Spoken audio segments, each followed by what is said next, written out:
Hello children, till now we have discussed about the investment and the types of investment. Now we will discuss about the gross investment and net investment by comparing them. So let us start. What is gross investment?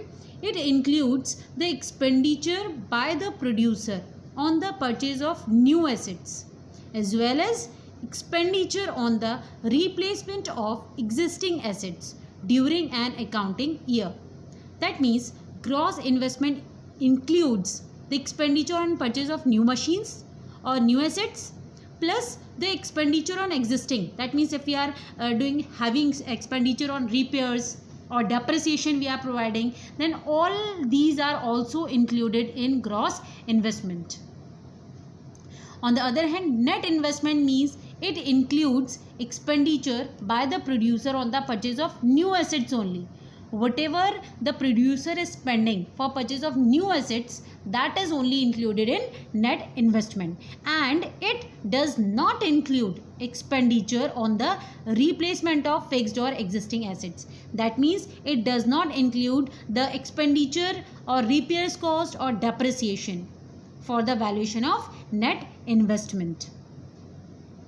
Now the second comparison is in gross investment. It includes replacement investment or depreciation. Now, why depreciation is known as replacement investment? Suppose if we are charging depreciation every year from a machinery, and by making a fund, we are keeping that depreciation in that fund. We are transferring that depreciation amount every year in that fund. So in some years, in some future years, it might be possible that sufficient amount would be collected in order to replace that fixed assets on which we are charging that depreciation.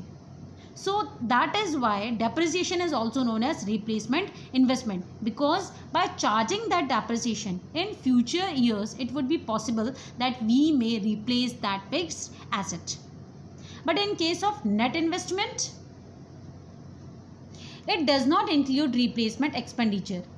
In this, only the expenditure on new asset is included. Replacement expenditure is not included. Now, the next comparison is in gross investment, it does not show net addition to the existing capital stock. That means whatever new addition is there, it is not only considered, but all the expenditure, all the expenses are included in this gross investment. On the other hand, in net investment, it shows the net addition, the net, what is net added to the existing capital stock. It is mentioned in the net investment expenditure. Now we can see the relationship between the gross and the net investment.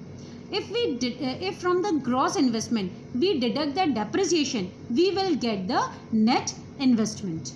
So that is the relation between the gross investment and the net investment. Now from the above study, let us understand about the significance of net investment, the importance of net investment. As we have discussed, it increases the stock of capital. Whatever increases there in the capital stock, it can be found out by the help of the net investment, and it generates opportunities of employment. Net investment means increase in capital stock, and increase in capital means purchase of new machineries, new capital formation, and which obviously leads to increase in employment opportunities. Now the third one is increase in production capacity. If the capital is increasing, employment is increasing, obviously it ultimately leads to the increasing in production capacity of the economy, which helps in increasing the gross domestic production of the economy, or which leads to GDP growth. So that is the significance of net investment.